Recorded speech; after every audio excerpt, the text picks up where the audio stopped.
스가랴서 9장 1절부터 10절까지의 말씀, 오늘 본 말씀입니다.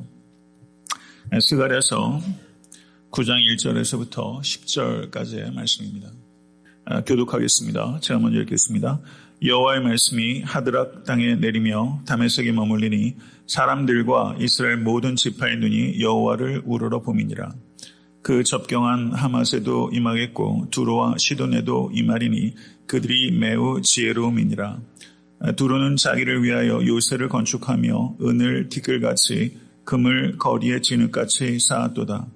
주께서 그를 정복하시며 그의 권세를 바다에 쳐 넣으시리니 그가 불에 삼켜질지라. 아스글론이 보고 무서워하며 가사도 심히 아파할 것이며 에그로는 그 소망이 수치가 되므로 역시 그러하리라. 가사에는 임금이 끊어질 것이며 아스글론에는 주민이 없을 것이며 아스돗에는 잡족이 거주하리라. 내가 블레셋 사람의 교만을 끊고 그의 입에서 그의 피를 그의 입 사이에서 그 가증한 것을 제거하리니 그들도 남아서 우리 하나님께로 돌아와서 유다의 한 지도자 같이 되겠고 에그로는 여부스 사람 같이 되리라. 내가 내 집을 둘러 진을 쳐서 적군을 막아 거기 왕래하지 못하게 할 것이라.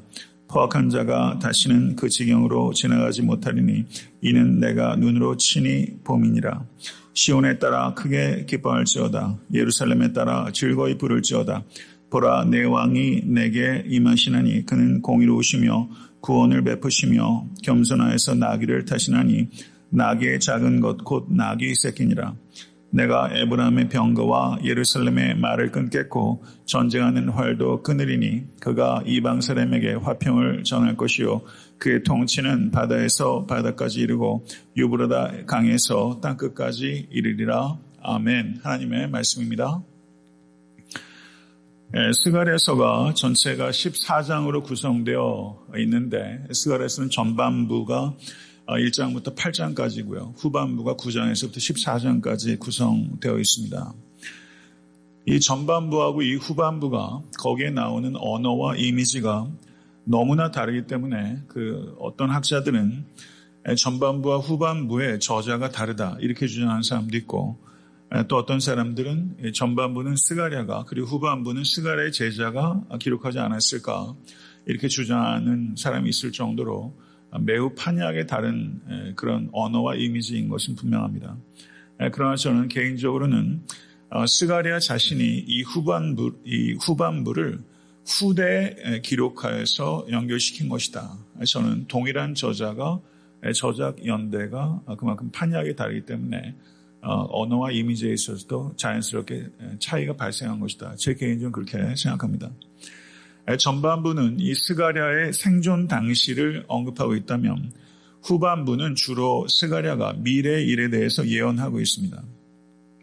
그래서 파인버그라는 한 학자는 이 스가랴서의 전반부의 8장이 이스라엘이 메대와 페르시아의 지배를 받고 있을 때를 다루고 있다.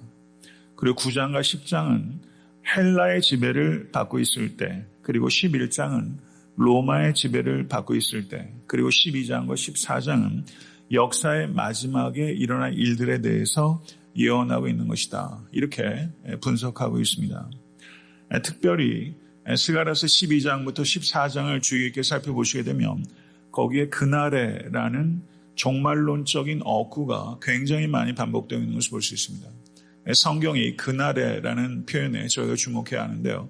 이 스가랴서의 이 그날에라는 표현이 모두 22번 나오는데 이 9장부터 14장까지 14번 이렇게 폭발적으로 거기에 집중되고 있는 것을 볼 때 스가랴서 9장부터 14장은 종말론적인 색채가 매우 강한 부분이고 이것을 우리가 종말론적으로 이해를 할 때 이 본문이 바르게 해석될 것이다. 이렇게 우리가 볼 수 있는 것입니다.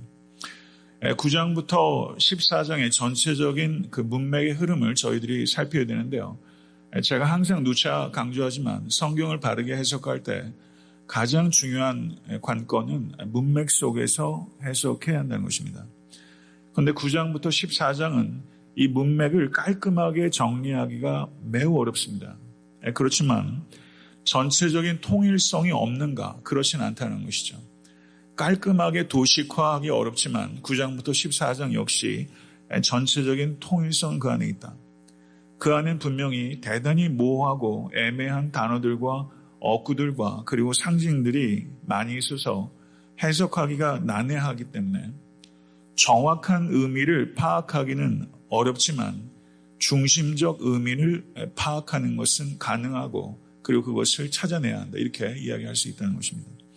그래서 제가 오늘부터 나머지 9장부터 14장까지 스가랴서를 강의할 때 제가 목적하는 것 역시 이 스가랴서 9장부터 4장까지 종말론적인 이 가르침에 대해서 정확한 의미를 찾는 것이 목표가 아니라 중심적 의미를 찾아내는 것이 제 강의의 목표라고 할 수 있을 것입니다. 여러분들께서도 그 중심적 의미를 능동적으로 찾아내기 위해서 저는 그와 탐구하는 자세를 여러분들도 가질 수 있게 되기를 바라고, 제가 설교를 하면서 제가 설교하기에 좋은 어떤 어구나 표현들을 그냥 말하는 정도의 이야기를 하는 것이 아니라 이 본문 자체가 드러낸다는 의미를 제가 침착하고 그리고 신중하게 찾아내는 것이 설교자로서의 제 책임이고, 또 성도님들 역시 그와 같은 능동적인 성경 읽기가 되어야지만 저는 여러분들이 목회자의 사람이 되는 것이 아니라 성경의 사람이 될 수 있게 되 간절히 바랍니다.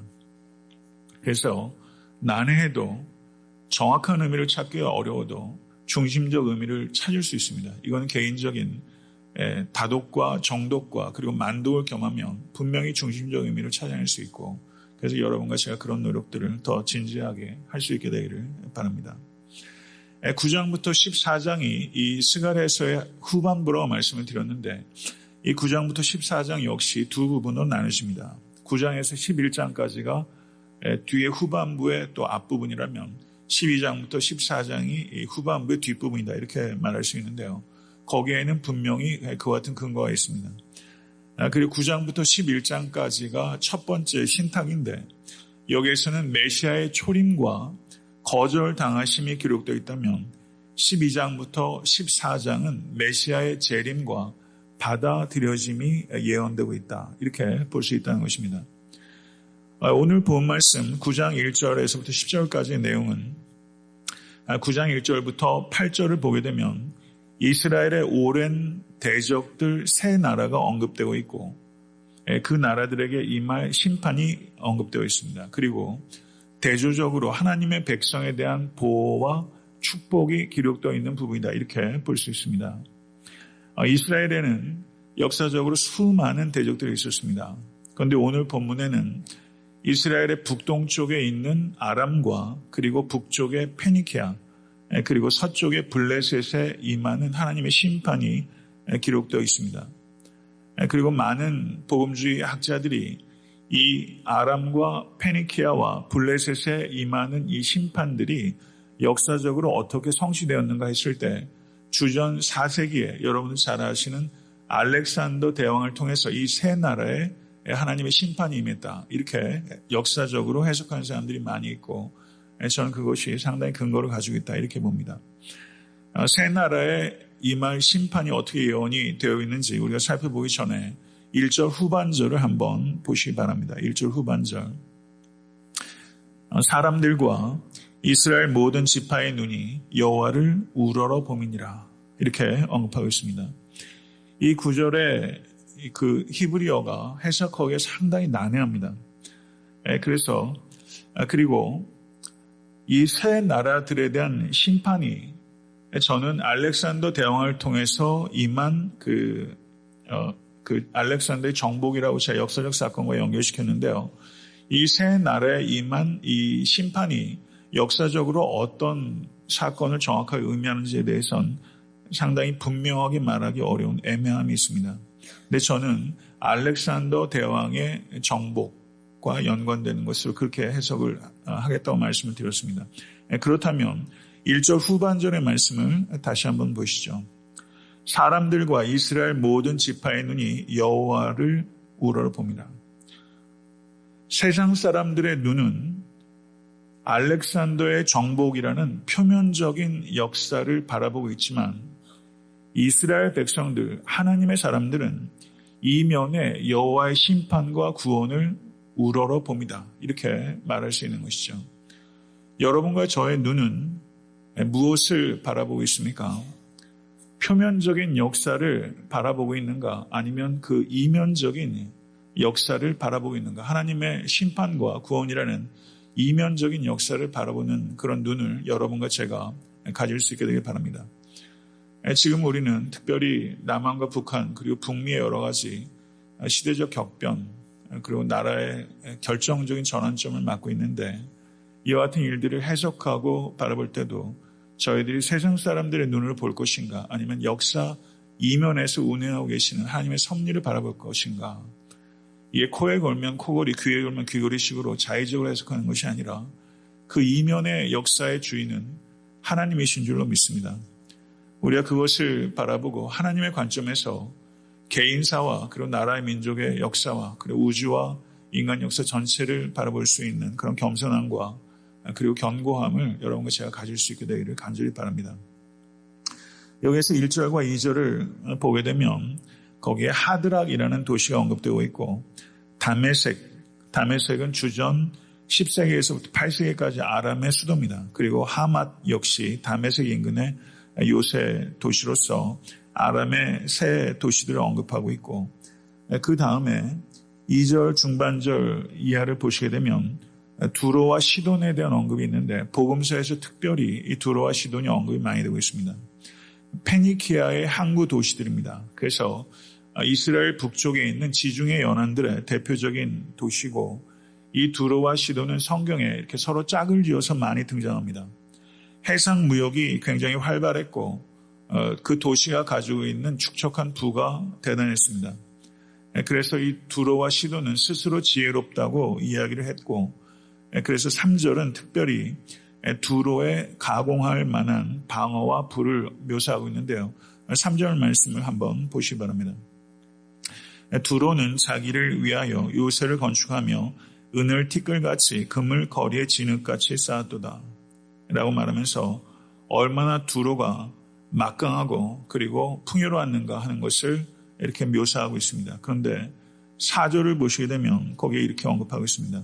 주께서 그를 정복하시며 그의 권세를 바다에 쳐넣으시리니 그가 불에 삼켜질지라 이렇게 말하면서 그토록 막강하고 부유했던 두로도 하나님께서 주권적으로 바다에 쳐넣으시고 불로 삼키신다 이렇게 말하고 있고 이것이 역사적으로 어떻게 성취가 되었냐면 주전 332년에 알렉산더에 의해서 이 두로와 시돈이 완전히 패망하게 되는 것입니다.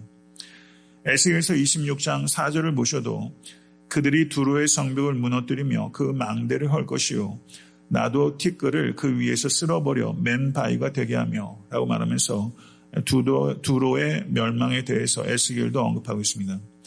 그래서 오늘 본문에 스가랴의 예언은 알렉산더에 의해서 성취되기까지 200년이 걸렸고 에스겔의 예언은 성취되기까지 250년이 걸렸습니다. 하나님의 말씀은 이렇게 200년이 걸려도 250년이 걸려도 반드시 성취된다라는 것을 우리는 기억해야 하는 것입니다. 하나님의 말씀은 놀랍도록 정확하게 성취된다는 것을 붙잡으시고 말씀에 따라서 순종하며 살아가는 여러분과 제가 될 수 있게 되기를 간절히 바랍니다. 9장 5절에서 8절까지를 보게 되면 블레셋의 유명한 4개의 도시들이 언급되어 있는데요. 거기에 보게 되면 아스글론, 가사, 에그론, 아스돗이라는 블레셋의 4도시들이 언급되어 있습니다. 이 블레셋의 도시들에 대한 그 예언들이 성경의 대표적인 예언들이 아모스서 1장 6절에서 8절에 언급되어 있고 그리고 스바냐서 2장 4절에서 7절에 기록되어 있습니다. 그리고 오늘 본문 스가랴서에 언급되어 있어서 이 블레셋의 도시들의 패망에 대한 언급들이 대표적으로 이렇게 구약 성경에 3군데 있습니다. 5절에서부터 6절의 말씀을 한번 보게 되면요. 아스글론이 보고 무서워하며 가사도 심히 아파할 것이며 에그론은 그 소망이 수치가 되므로 역시 그러하리라. 가사에는 임금이 끊어질 것이며 아스글론에는 주민이 없을 것이며 아스돗에는 잡족이 거주하리라. 내가 블레셋 사람의 교만을 끊고 라고 말하고 있습니다. 말씀드린 대로 이와 같은 예언의 성취도 알렉산더에 의해서 이루어진 것입니다. 알렉산더 대왕이 블레셋의 도시들을 포위하고 정복했고 그리고 항복하지 않는 자들을 무자비하게 학살하고 그리고 노예로 팔아버렸습니다. 그래서 블레셋의 한 왕을 이 알렉산더가 병거에 매달아서 끌고 다니다가 그냥 죽여버린 일들도 있었고 여기에 가사의 임금이 끊어질 것이다 라고 얘기한 것은 그저 이 블레셋의 왕을 그냥 처형해서 죽인 것을 끝낸 것이 아니라 블레셋의 왕정 자체를 그 알렉산더가 종식시킨 것에 대한 언급이라고 얘기할 수 있는 것입니다. 아스글론의 주민이 없을 것이라는 것은 그 도시가 완전히 황무지가 될 것이라는 것을 이야기하는 것이고 아스돗의 잡족이 거주할 것이다 라는 것은 이 알렉산더가 여러 피정복 그 주민들을 완전히 섞어버리는 그와 같은 정책을 통해서 그 정체성을 완전히 말살시킬 것에 대한 언급을 말하고 있는 것이다. 이렇게 볼 수 있습니다. 그런데 7절의 말씀을 다시 한번 보시기 바랍니다. 7절 말씀 다시 한번 읽어보겠습니다. 그의 입에서 그의 피를 그의 입 사이에서 그 가증한 것을 제거하리니 그들도 남아서 우리 하나님께로 돌아와서 유다의 한 지도자 같이 되겠고 에그로는 여부스 사람 같이 되리라. 아멘. 이것은 대단히 충격적인 예언입니다. 저도 설교를 준비하면서 세부적으로 이 말씀을 살필 수 있었는데요. 블레셋은 율법에서 금하는 우상에게 바쳐진 제물의 피를 마시던 사람입니다. 그리고 부정한 음식을 먹던 사람인데 그들이 그와 같은 부정한 피와 음식을 먹지 않게 될 것이다. 그리고 초기 예루살렘 거주민이었던 여부스 사람과 같이 될 것이다. 이렇게 언급하고 있습니다. 여부스 족속은 다윗에 의해서 정복됐고 그리고 유다 지파로 흡수가 된 사람들이었습니다. 이것은 대단히 놀라운 예언입니다. 이스라엘의 가장 큰 원수 가운데 하나인 블레셋이 언젠가는 그들이 가증한 것들을 내려놓았을 때 이스라엘 백성들과 함께 거주하고 그들과 동등한 대우를 받게 될 것이다 라는 놀라운 예언이 여기에 담겨 있는 것입니다. 블레셋과 같이 이스라엘의 대적조차 죄악된 교만을 버리게 되면 하나님께서 그들을 기꺼이 그리고 반갑게 맞이하신다는 복음에 대한 약속이 이 7절의 말씀 가운데 암시되어 있다는 사실이죠. 8절의 말씀을 한번 보시기 바랍니다. 8절의 말씀을 보게 되면 내가 내 집을 둘러 진을 쳐서 적군을 막아 거기 왕래하지 못하게 할 것이라 포악한 자가 다시는 그 지경으로 지나가지 못하리니 이는 내가 눈으로 친히 봄이라 이렇게 언급하고 있습니다. 이렇게 알렉산더의 군마가 그 지역을 완전히 정복하고 초토하고 있을 때 이스라엘의 역사책인 요세푸스에 의하면 알렉산더가 사마리아까지는 완전히 쳐부수었음에도 불구하고 이 예루살렘은 남겨놓았다. 이렇게 요세푸스는 기록하고 있습니다. 이 역사적 신빙성이 과연 얼마만큼 있을지 이것에 대해서는 여전히 좀 논쟁의 요소가 있지만 분명히 예루살렘은 남겨졌다는 것이죠. 그리고 이 8절에 언급되고 있는 이와 같은 예언은 진정한 성취는 우리 주 예수 그리스도께서 재림하실 때 이루어질 것이다. 그렇게 보는 것입니다. 그리고 9절과 10절의 말씀을 보게 되면 스가랴서에서 가장 유명한 말씀이 이 9절과 10절의 말씀입니다. 9절의 말씀을 다시 한번 읽어보도록 하겠습니다. 시온에 따라 크게 기뻐할지어다. 예루살렘에 따라 즐거이 부를지어다.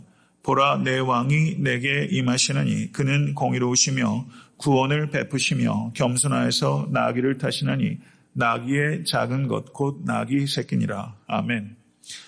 이 말씀의 성취가 언제 이루어집니까? 우리 주 예수 그리스도의 초림 때에 성취되었고 특별히 예수님께서 예루살렘에 입성할 때 이 말씀이 성취된 줄로 믿습니다. 사복음서에 공이 이 스가랴서 9장 9절의 말씀이 인용되고 있습니다.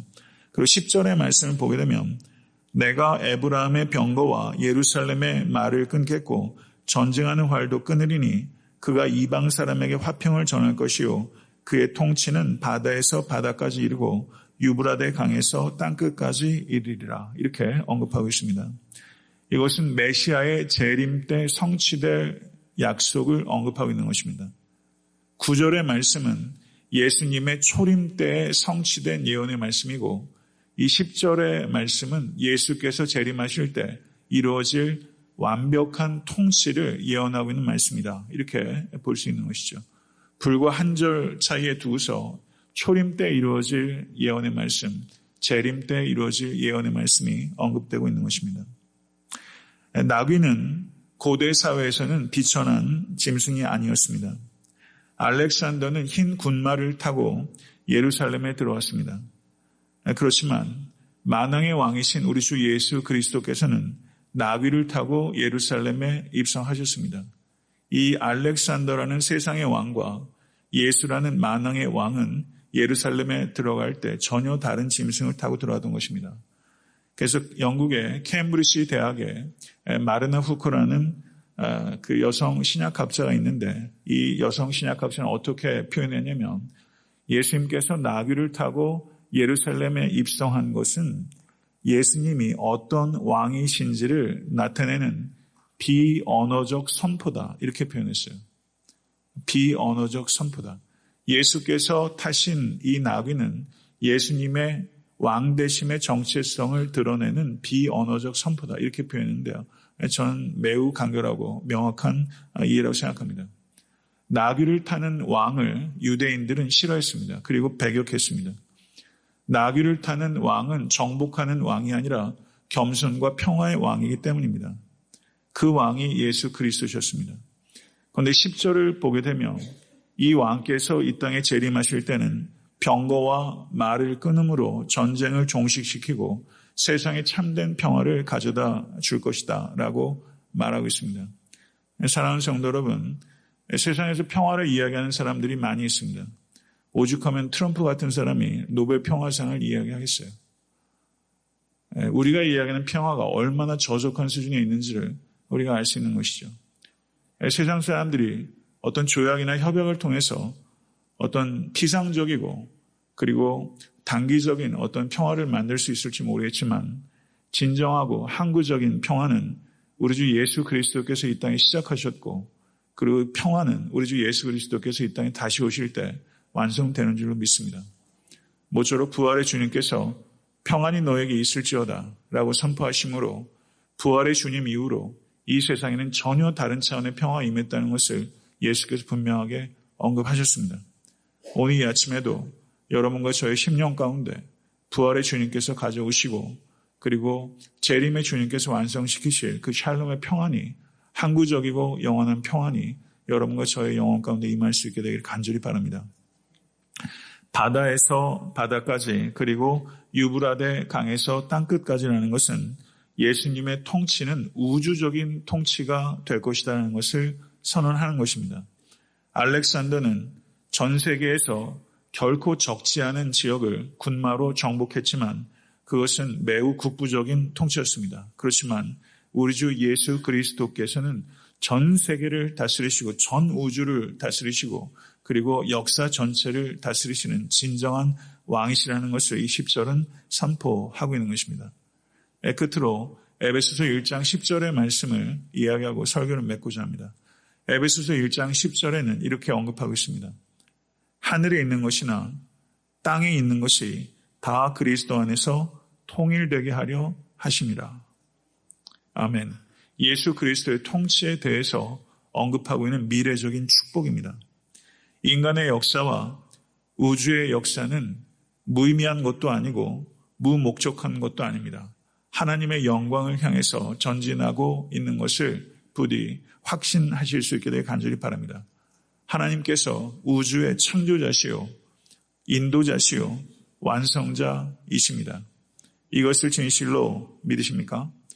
만물의 축복이란 아담의 타락으로 인한 무질서와 혼돈과 공허에 빠진 이 만물들이 우리 주 예수 그리스도께서 이 땅에 재림하실 때 그분의 완벽한 주권과 통치 아래서 완전한 질서와 조화와 평화와 아름다움을 회복할 것이라는 종말론적이고 그리고 우주적인 구원에 대한 약속입니다. 이것이 바로 우리 주 예수 그리스도께서 가져오실 통일입니다. 바로 이와 같은 만물의 통일과 회복이 우리 주 예수 그리스도의 초림으로 이 땅에 시작됐고 그리고 우리 주 예수 그리스도께서 이 땅에 다시 오실 때 완성되게 될 것입니다. 이와 같은 만물의 회복에 대한 예언이 스가랴서 9장 10절에 언급되어 있는 것이죠. 우리는 9절과 10절 사이를 살아가고 있는 사람들이라고 말할 수 있습니다. 예수 그리스도의 초림의 성취와 재림의 성취 사이를 살아가고 있는 것이죠. 오늘 모쪼록 이 스가랴서 9장 9절과 10절의 말씀을 다시 한번 깊이 묵상하시고 여러분과 제가 어디를 살고 있는지 그리고 누구인지 그리고 무엇을 해야 할지에 대해서 감정에 따라 살지 마시고 신앙은 감정에 따라 하는 것이 아니라 말씀을 붙잡고 성령에 의지해서 하는 것입니다. 모쪼록 이 종말론적인 신앙관을 가지고 오늘 하루도 넉넉하게 승리하시고 여러분과 저의 삶 그리고 애타한테 섬기는 전체의 사역이 오직 하나님께 영광을 올려드리는 그와 같은 의미 있는 것이 될 수 있게 되기를 우리 주 예수 그리스도 이름 간절히 축원합니다.